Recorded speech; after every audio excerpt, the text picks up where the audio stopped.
It's time to take 10 minutes for Torah with Rabbi Joel Finkelstein. Welcome to our discussion, Parshat Ki Tetze, Holiness Everywhere.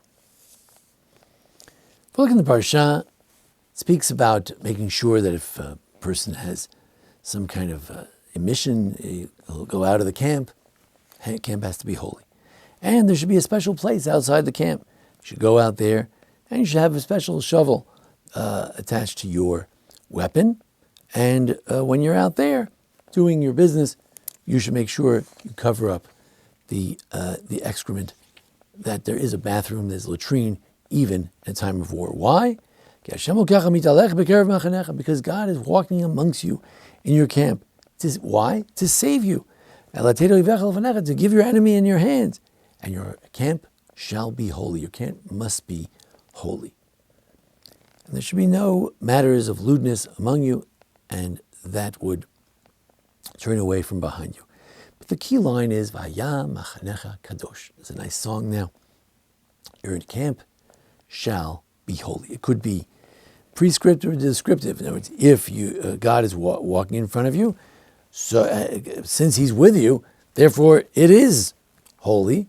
Or, you should do all these things. You got to make it holy. You have to make it holy because, after all, God is among you.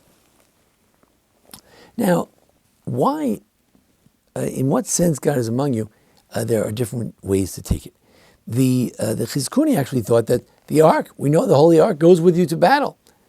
But the Shadal says, not always. Come on, the ark didn't always go with them to battle. I mean, special battles. When they were trying to win against the Philistines, they took the ark, but they didn't always have the ark. So then, in what sense is God with you? So the Shadal says, what do you mean? You don't need an ark. Wherever you are, you should consider yourself as if you are with God. One might add that the Torah tells you in what sense God is with you. He's there to help you. When Jews are out in battle, God is there to help us. To whatever extent He wants to help us, maybe He wants us to lose. But whatever it is, He's with us.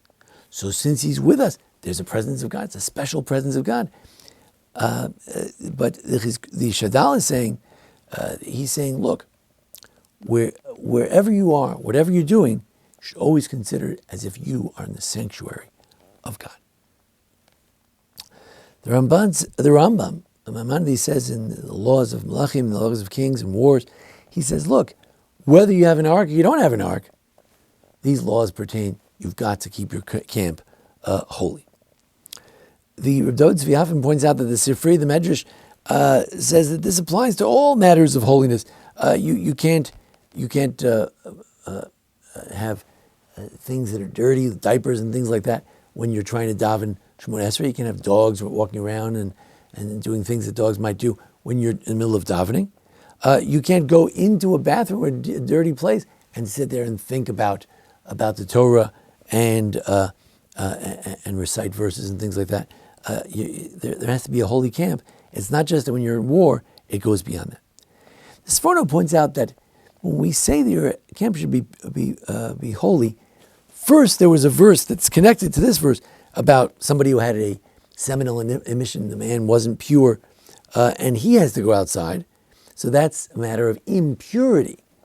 And now we're talking about something that's not impure. There's nothing impure from a technical point of view, of going to the bathroom. A person can be very pure.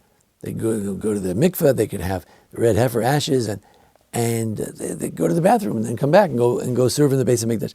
It has nothing to do with impurity, but it has to do with ma'us, that which is disgusting. So it has to be holy, both to keep away from impurity and from things that are abominable or disgusting. Rosh Hashanah says, "Vaya machanecha kadosh." There's an extra yud there. An extra yud means your camps should be holy. Camps? Well, only one camp.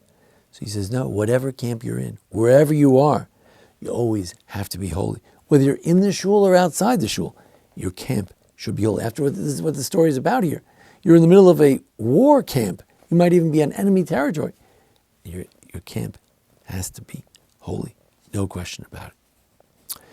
The Ramban says, look, the reason that we're talking about it here is that, look, during a time of war, you might be very unholy. You might feel like all morals are out the window. We're killing people anyway, so might as well just let it all loose. And that's what happens sometimes in immoral armies. Hopefully in a Jewish army, no, they don't have rape, they don't have pillaging, they don't have things like that, because they try to maintain the holiness even within the camp. People try to learn, daven, even in the middle of a war. So the Ramban would say it's particularly now, during a war, that we need to be careful. One might argue, the Rosh Hashanah Hirsch is saying, that it's saying that wherever you are, whether you're in a military camp or you're in a different kind of camp, wherever you are, you always need to maintain that holiness. You need to do it everywhere, and especially where you might least expect it, namely in a camp of war where there's so many crazy things going on. So overall, what the Torah is telling us, this notion of having a holy camp, doesn't come up when it talks about you should wear tzitzis, so you should have a holy camp. You should wear tefillin, you should have a holy camp. You should keep sukkahs, you should have a holy camp. It specifically tells us in the middle of a war, which could be quite a morally decrepit place, it's specifically there that the Torah says, no, your camp needs to be holy. As Rav Mital of blessed memory at my yeshiva at Har Zion pointed out, part of the point here is that even areas that are relatively secular, you have to bring holiness to it. You can't necessarily turn the whole thing into a holy enterprise. War is war. Torah, prayers, or something else. There's holiness, there's things that are more secular by nature. But you can bring some holiness to it. You can make sure that there isn't impurity. You can make sure that there aren't disgusting things. You can make sure how you conduct yourself, how you do things. These are important things to do. The Parsha is telling us today, in the most unlikely place, as Rav Lichter pointed out, the most unlikely place tells us, keep your camp holy.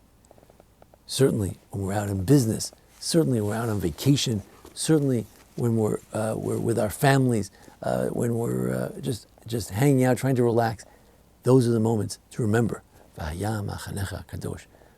is with us in all of our activities. It doesn't have to be just a Jewish military camp or when there's a holy ark with us or in the synagogue, but God is always with us. And Kadosh is a mitzvah that applies not only in the synagogue, not only holy places and spaces, times, but also and particularly where you might least expect it, there too, our camp shall be, it's our mission to make it holy kadosh. Thank you for joining us here for the discussion of Parshat Tetze. Join us each week for our discussion of various parashot, and thanks, Jason Lefkowitz, our producer. Thank you. This has been 10 Minutes for Torah with Rabbi Joel Finkelstein.